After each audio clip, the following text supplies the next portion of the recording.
Good afternoon, ladies and gentlemen. Very pleased to introduce Xander Schauffele to the interview room. Xander, welcome back to the Masters. Yeah, it's great to be back. Always special being on property, and just excited to be here. In the last 5 years, you've had 3 top 10 finishes, including a runner-up position. What is it about Augusta National that suits your game so well? I don't know. I just probably the fact that I just enjoy playing out here. I just have a lot of fun on property. It's a stressful week, but I think once the gun goes off on Thursday, you just kind of not wheel it, but everyone works. I feel like I work extra hard in the beginning of the part of the year to try and get ready for this tournament, and I'm at home trying to hit shots that I normally wouldn't practice off severe slopes and things of that nature. So maybe it's just extra preparation. I'm not really sure, but you really have to be creative around the property, and I think I enjoy that challenge a lot. That's great. Questions, Daniel? You've had so many top tens since your last win, both in regular tour events and in majors. I'm wondering, are you at a point in your career where if you don't win, it's not really a good week? And on a personal level, how do you manage expectations so that it's not an unrealistic expectation of winning every time that you tee it up?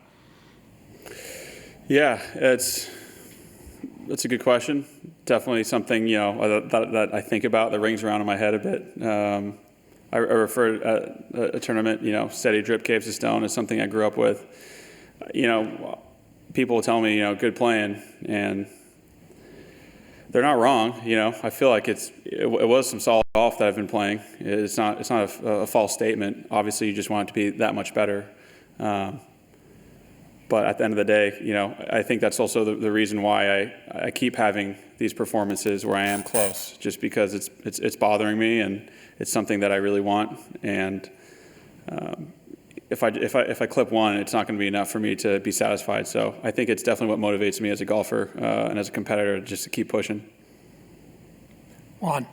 So there's been a few changes or transitions or adaptations. I'll let you choose the word in your golf, in your life lately, and I don't know if you can take us to that. I mean, with your coaching, with your game, with going from one coach to the other, what are the positives? Where are the setbacks? No?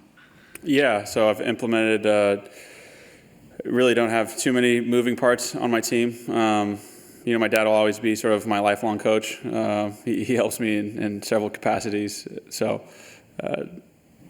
I just got off the range with Chris, and I was already telling my dad sort of what we're trying to do and things of that nature. So it's not like I don't know what kind of transition you'd call it, but it's been very nice working with Chris. He just has a lot of insight, certain things that my dad even alluded to when I was a kid that he was never going to try to study or learn. He's like, if we need to find help, we can find help, and fortunately enough, Chris is helping me out. So that transition's been good. I started working with a new trainer as well about a year ago. That's been helpful. So I think that combo has been helpful for me to gain a little bit of distance and start moving the club, in a way that I like moving it. And just a quick follow-up, and now not to get too philosophical, is this kind of the condition of being a professional golfer? No, that you have to be in transition all the time and adapting things, and at the same time competing. No. Yeah, I mean, the trap is always the thing that's always made me scared of changing anything. Is just you can when you're close to the top, anything you do can just make you worse. So it's hard to make a change and really go with it and trust it. And you're so close, you're so close to it. Myself, it's so hard to be, objective. I'm so subject to everything that I'm doing and looking at, and my stats and everything of that nature. And, my dad's been my lifelong swing coach, and, we're trying to pick this whole situation apart. So it's been, with a scalpel maybe. And, Chris has been super understanding of that, and he's been trying to, slow feed me, or even out of with a pacifier, some of the information, just because I want it all, and at times I can't. That's not the best thing for me. So the transition's been, I'd say, relatively smooth. It's nice to have results on top of it, but I just, at the end of the day, it comes down to just me trusting my people and trusting that I'm making the right decision. Xander, when you are on property this week and you see the green jackets, do you ever envision you winning one, and do you ever wonder what it would be like to have one? Yeah, I mean, I try to force the dream upon myself all the time. They talk about how right before you fall asleep, whatever you're thinking of, you're going to dream about it. So as many dreams of, as I can have wearing a green jacket or someone putting it on me on that 18th green. That's what I try and envision. So, my dad still hasn't played this property. He told me a long time ago, I'm only going to play when you remember. So that's definitely a goal of mine. Doug? What did you do today? Golf-wise, sorry. Yeah, thank you for adding to that. You're welcome. Played 9 holes. It was pretty pleasant. I actually went by myself. Played the back 9 with Austin, and I practiced, with Chris a little bit. I putted with Derek, my putting coach, a little bit, and saw my physio. Those are all golf-related things. Yeah, but I was talking about the course. Have you only played 9, or did you arrive yesterday? Just the back 9. Okay.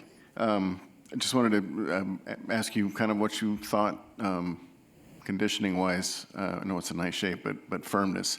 And secondly, when you've been here as many times as you have, and you make your way around the course, when you get to various holes, are the memories of something you did good stronger than the memories of something you did bad? Answering your first part, the course is very firm. I think it's in incredible shape. It's probably some of the best shape I've seen in previous years, to be honest. I don't know how the weather has been, but it's a shame that it might rain at some point this week, because it's looking like a really hard, really firm. I mean, I was hitting 5 irons that were coming into par 5s that were bouncing, tomahawking over the green, and I was like, this is pretty cool. It's been a while, and when this property plays that way, you have to be, you're in full team mode with your caddy, trying to figure out, if you're in the middle of the fairway, you can be aggressive, but if you're not, in the right place, you're playing to certain spots and trying to leave yourself the uphill putt, even if it's 12 feet versus, a 4-footer that's downhill. So that part's to the course. And then for my shots, I honestly, maybe I'm just lucky, but I feel like I really don't remember many bad things. Austin, on the other hand, he'll remember shots that I messed up, or like, oh, you 3-putted from here. And of course, like, once he brings it up, I will remember it. But for the most part, I don't sit here. I usually remember the good things, and I think I'm just maybe, I don't know, my brain's wired that way, but, I remember hitting some up and down shots on the back 9. I'm like, oh, I remember, when I was playing, coming down the stretch with Hideki, I actually hit a really good shot here. And then now that I'm thinking about it, I get to 16. I didn't even think that I rinsed it on 16. So I got up there and hit to, 5 feet, and I was like, oh, it's a really nice day. And Austin said, have you seen your ball down there in the water? Yeah, the one I tried to skip across the lake and went in the water. That's all I can remember. Francisco? So you didn't play the front 9. You have any chance to see the changes on number 2 and 4 and 6? Did not play the front 9. Okay. Yep. Brian? So you talk about preparation. I think you are tied for second with most birdies here during probably the 2019, 25 birdies. What is do you have a couple of strategies or a couple of key things that you, when you approach your shots here into Augusta, especially the approach shots?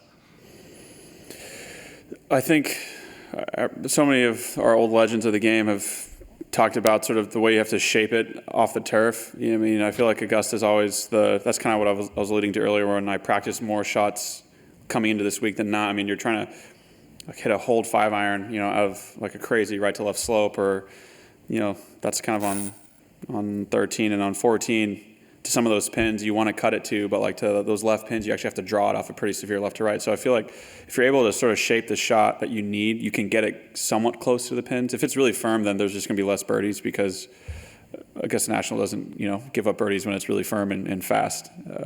Pars are good scores. So I think maybe a little bit of that, just shaping it the correct way, even if it doesn't feel comfortable at your feet. Jaime? Xander, the greens here are so difficult and scary traditionally, and I just wonder over the years, because the agronomy is a little better and they've gotten smoother, and maybe players have gotten better at putting just from all the drills and all the knowledge you guys have now.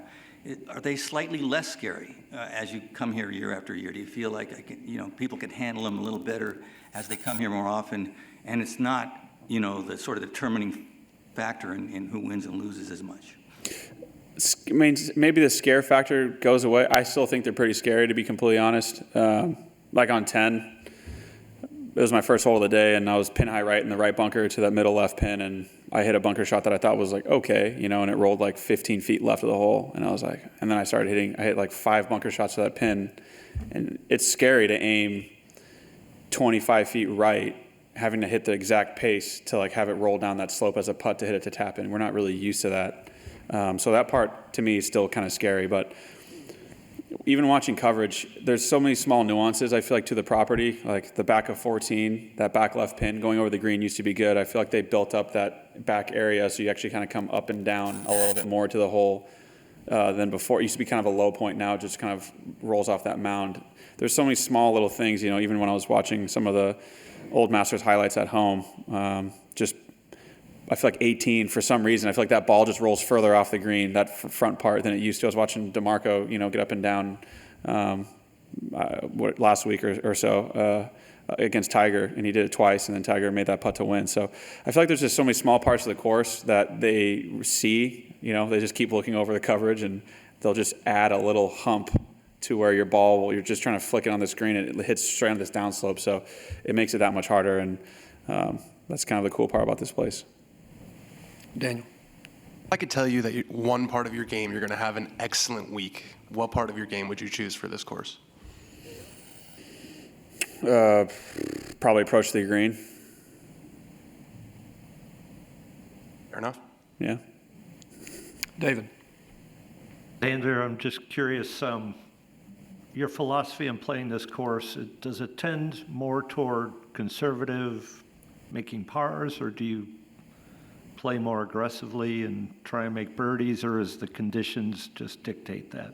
I think you just honor sort of whatever position you're in. Like you honor the tough holes, the holes that deserve, you know, a par. And even if you're in a weird spot, you take your 5 and you run, and then you just try and thrash the holes that you can thrash. That's sort of how I feel about the property. They've added some distance to some of these par 5s. You know, I haven't seen the tee box on 2, but, you know, even something as simple as like, you know, 17 fairway. The trees all, you know, compared to coverage and certain things, like you can't, or on 11, you can't even see the leaderboard. The trees are growing, you know, every year the trees grow. Like we can see like a smidge of the leaderboard. Then you get to 17 and all those trees start to like kind of cave in, even the one that overhangs on the tee. And 17 is a pretty underrated fairway you need to hit. And if you hit the left side of the fairway, you're going to have to sweep a hook around those trees. So, and then, you know, you have hole like 7, it's a driver wedge. You know, if to honor the hole, if you hit it in the rough or you're in the first cut, you're playing for a bunker. And, you know, you might have a 9-footer for par. And yes, it's right edge or, you know, uphill. But if you miss it, you take your 5 and you walk. So I feel like you just, you know, you have to be in certain spots on certain holes. And if you're not there, you have to grind. Doug. 2 things. How did you play 15 today? 15, I hit driver, 5-iron, had about 225. Wind was swirling as always. Feels like they just have fans blowing in every direction on that corner of the course. Hit it about, you know, 5 feet from the hole, crow hopped, went straight over the green to a good spot. How far over the green? A lot. No, you know, fair. I don't know, 6 feet, 7 feet. Shot. Thanks, man. Thanks, man. How many? Secondly, how many are there live guys that you miss seeing? And is any part of you thought about trying to arrange a practice round with them, just because you don't see them very much? Playing with Dustin tomorrow. Okay. That'd be a yes and Dustin.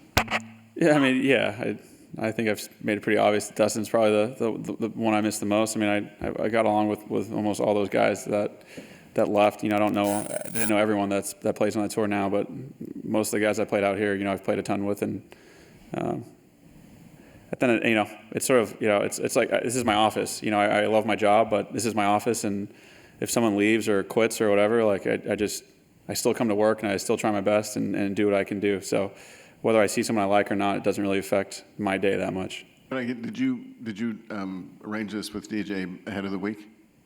No. It's Dustin, you know, it was like I saw him. Fair point. Sorry. It's pretty on the fly. Just one more question, Brian. Yeah, thank you. Xander, just following on from Jaime's question about you know, the scariness of the greens, you know, the margin for error here seems to be, you know, very, very small. Can you talk a little bit about, you know, an example perhaps of lady luck playing its part where, you know, a shot can go to 6 feet and you have a good eagle chance, or a little bit of bad luck and you can be facing a big number? I mean, I can't think of, I'm sure if I sat here long enough, I could come up with a ton of examples. I feel like it's sort of the really cool part about this place, and I think what makes it very different than most courses is almost on every hole, I feel, or on several holes where you have wedges, for example. 15 is a good hole. You're hitting off a downslope. That hole asks of you to hit sort of a floaty wedge into it. If you're hitting it into that right pin, you either have to try to drive a wedge in low when it's firm. You can hit it in that bank. Scary, obviously, because you'll be dropping another ball if you don't hit it low enough. Or you try to float one up high. And it's pretty rare in our game where you sit on a TrackMan or a Foresight or a machine, you can hit 70 all day. I mean, not all day, but most of us can hit it within three yards of the number, which is pretty good. Out here, that doesn't really cut it, because not only do you have to hit that number, you have to hit the flight in the window. And I think the fact that we're hitting off of downslopes or upslopes, it makes it that much more tricky. So I think there's certain nuances about how to drive, even on chips too, when you're hitting these little bumps, you can hit the same spot. Like, you can put a quarter down and have your ball hit the same spot, but like, it doesn't have the exact ball speed on it. It won't get up the hill, versus, but you still hit the quarter every time. So it's like, you're hitting your spot, but not with the right speed. That's something that you don't really think of a lot when you play other courses, where you can kind of just hit a stock shot and the ball will roll to where it rolls. I don't know if that really answered your question, but that's sort of something that's really fun and difficult and really rewarding for us out here, is when you feel like you're hitting a lot of different shots throughout a course of a round versus other properties. How stressful is that? Sorry? How stressful is that? It's cool. Like, the whole creativity part, imagination part, it's really special. I mean, it's rare. I mean, I think that's why, this property is really special, and, it happens to be a major, but I think if it wasn't, for example, I think it'd still be a world-beaten tournament. Well, Xander, we certainly hope you find your ball flight and your distances all week long. We wish you all the best, and thanks for your time today. Thank you very much.